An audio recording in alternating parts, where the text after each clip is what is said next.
DC Dual Force is still just weeks away, and one topic I haven't quite gotten the chance to talk about yet is voice acting. Voice acting is something that truly enhances the experience of a card game in my opinion. I still remember some of my favorite voice lines from Hearthstone despite not having played the game regularly since 2016. Here are just a few examples. Who knows what secrets we'll uncover? The end is coming! I knew it! I got the best deals anywhere. Everyone, get in here! Your magic shall not save you.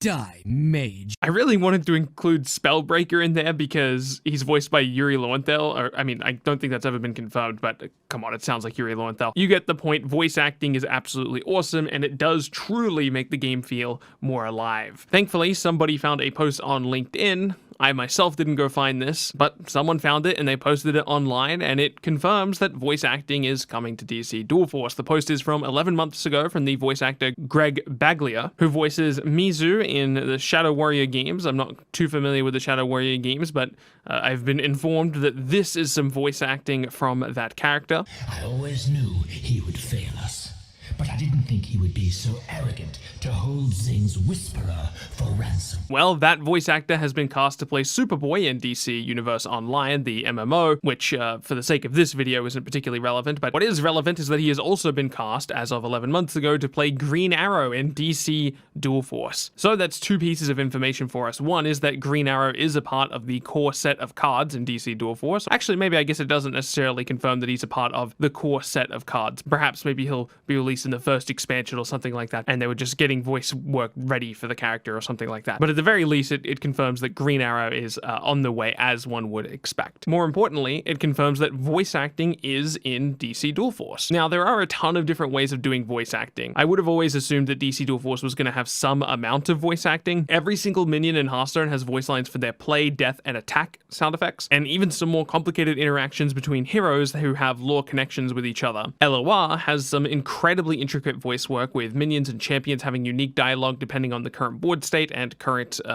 opposing creatures, which really does make the game feel very dynamic, or at least the voice work feel very dynamic. Marvel Snap took a less is more approach, having only a select few cards with voice lines, and there is something to be said for that approach. Thanos' voice lines feel very special because most of the cards in the game don't have voice work. From what I understand, the reason Snap went for that less is more approach is because they're mobile first nature. The vast majority of mobile players play with no audio, which quite frankly should be a crime, but it is a little bit more understandable if you're playing in public. If you're playing in public on a phone, you don't want everyone to hear your sound effects in your video game. So where will DC Dual Force fall on this spectrum of voice acting? Well, let's have a look at the three card types really quickly. We have leaders, recruits, and actions. I do expect leader cards to have some type of voice work, even if it's just when they start the game, they'll say something. I would say at the very least, leaders will have voice acting. They're always on the board. You want the player to feel connected to their leader. This game is all about finding the correct duo of leaders. I mean, the game's literally called Duel, as in not fighting, but Duel as in duo, force. So they care about that dynamic. They want the player to feel attached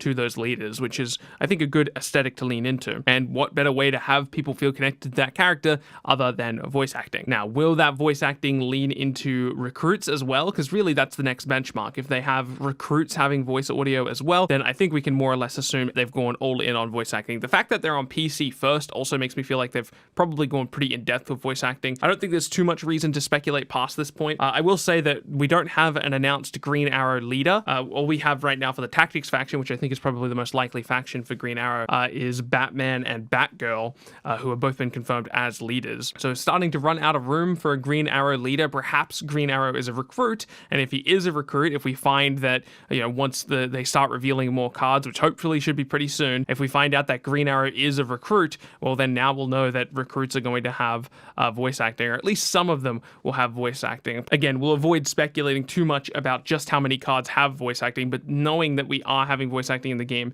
is a huge plus. And honestly, before having seen the LinkedIn post, I didn't even think much about it. I just assumed the game wouldn't have voice acting. I don't know why I assumed that, but that's where my mind was at, because I'd played so much Marvel Snap, and the game obviously doesn't have a ton of voice acting, so I just assumed voice acting would be fairly limited in DC Dual Force. But hearing that the game does have voice acting completely expanded my mind. It reminded me that, wait a minute, Marvel Snap's limited voice acting is pretty atypical. Most card games have quite a bit of voice acting, and it got me really excited about hearing all of my favorite characters be expressed through audio. Before we close out the video, I do want to mention voice acting is not an easy thing to add. It's expensive. You got to get voice acting for every single card. You got to bring people into studios to do things, and usually that's handled by third-party companies, but it's still expensive. Additionally, you also have to potentially, I mean, they might just ignore these markets in as far as voice acting is concerned, but you also have to potentially cover other regions. Like you need Japanese voice acting, you need Spanish, French, whatever. A lot of work goes into putting voice acting into the game, so I'm happy to know that they're putting in that work, and I'm excited to see what the end result is. All right, I'm going to sign out there. Thank you for watching. Keep being awesome, and I'll catch you in the next one.